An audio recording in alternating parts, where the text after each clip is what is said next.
Iginiit naman ni Attorney Vitriolo na hindi personal na magkakilala si Ang at ang kanyang kliyente. Pero nang tanungin siya ng media kung ano ang nakikita niyang dahilan kung bakit nadawit si Master Sergeant Encarnacion. Hindi ko po alam ang detalye niyan kasi nakafocus kami sa missing sabongero. Hindi ko alam yung assistance na yun. Sa gitna ng mainit na investigasyon sa pagkawala ng mga sabongero, isang nakakagulat na pangyayari ang sumiklab. Kung saan ang isang pulis na di umano'y may-ari ng fish pond na sinasabing pinagtapunan ng mga nawawalang katawan ay biglang bumaliktad sa kanyang umano'y dating amo na si Charlie Atungang. Ang kilos na ito ay nagbukas ng bagong kabanata sa kaso at posibleng magbunga ng mas malalim na revelasyon sa misteryosong pagkawala ng mga sabongero. Bukod dito, ayon sa publiko, gumagalaw na raw ang pera ni Atong sa mismong loob ng CIDG dahil nagkaroon na ng pananabutahe sa mga papeles na isinumite ng ilang witness. Isang hakbang upang ilihis ang investigasyon at sa huli mawalang sala ang mga taong mastermind sa krimen. Pero bago po tayo magsimula, baka pwede pong pakilike ang video ito dahil malaking tulong na po ito sa katulad naming content creator. Sa patuloy nating paghahanap ng mga balita online tungkol sa mga nawawalang sabongero, lalong lumilinaw ang isang bagay. Ramdam na ang kaba at takot ng mga taong nasasangkot sa kaso. Hindi biro ang bigat ng problemang kinahaharap nila. Dahil kapag napatunayang kabilang nga sila sa aktwal na pagkitil sa maraming buhay, tiyak na habang buhay silang mabubulok sa bilangguan ng bilibid. Dahil dito, bago pa man mahuli ang lahat, marami sa mga idinawit ni Patidongan sa kaguluhang ito ang mabilis na kumilos. Gumawa na sila ng kani-kanilang mga hakbang para ipagtanggol ang sarili na hindi masangkot sa mas malalim na pagsisiyasat ng otoridad. Sa bawat kilos nila, kitang-kita ang nerbiyos at desperasyon, isang malinaw na palatandaan na alam nilang hinahabol na sila ng hustisya. Isa sa mga umano'y dating tauhan ni Atong ang muling naging sentro ng usap-usapan ngayon.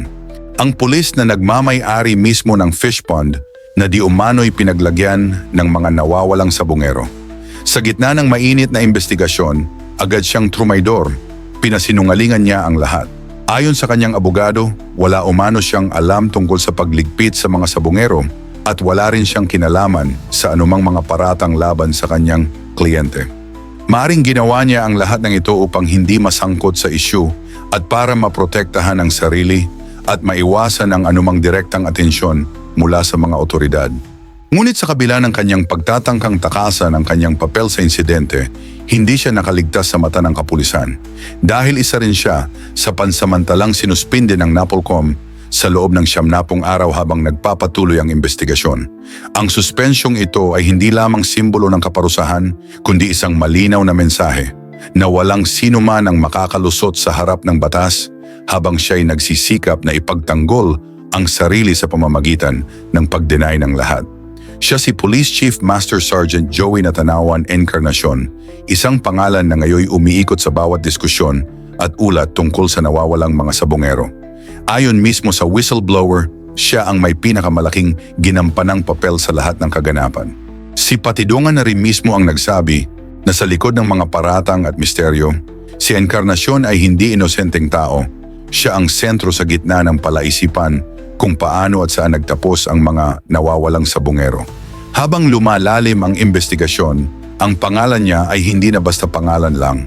Ito ay simbolo ng posibleng katiwalian, panlilinlang, na handang gumawa ng masama kapalit ng milyon-milyong salapi. Subalit ngayon, tila hindi na siya mapakali. Ramdam na ang takot sa posibilidad na matanggal siya sa serbisyo. Kaya't dahan-dahan niyang sinimula ng pag-alis sa malaking mansyang kumapit sa kanyang buhay, na parang pinipilit niyang ilayo ang sarili sa anumang kontrobersya. Itinanggi niya ang anumang ugnayan kay Atong ang tinaguriang hari ng sugal at sa mga insidenteng naganap sa palaisdaan. Para sa kanya, ito ay isang seryosong hakbang, ang pagbaliktad sa dating samahan na minsang naging bahagi ng kanyang buhay. Sa ganitong paraan, sinusubukan niyang ipakita sa publiko at sa mga investigador na wala siyang kinalaman sa mga paratang at handa siyang ipaglaban ang sariling dangal habang ang kanyang nakaraan ay unti-unting hinihila sa liwanag. Ang kanyang pagtatangka na ilayo ang sarili sa kontrobersya ay tila isang delikadong laro, isang taktika na maaaring magdala sa kanya sa kaligtasan o maglatag ng mas malaking panganib kung mabigo. Ang pulis na ito, ayon kay Julie, ay hindi basta-bastang tauhan.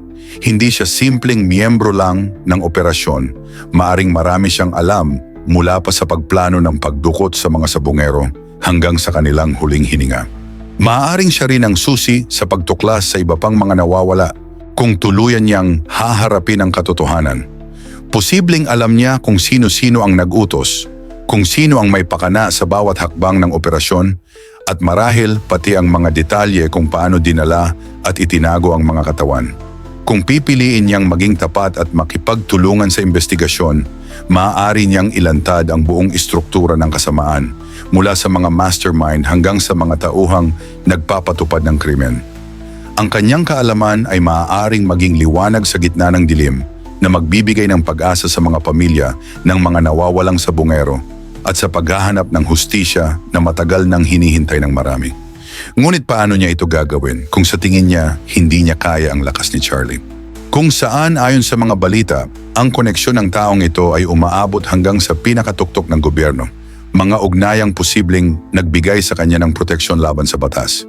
Hindi lamang ito simpleng koneksyon, ito ay tila isang malalim at maimpluwensyang network na maaaring magpabago sa takbo ng investigasyon. Agad ngang umapoy ang usapin ng kumalat ang balita tungkol sa di umano'y pagkawala ng ilang mahahalagang papeles na inihain ng ilang testigo.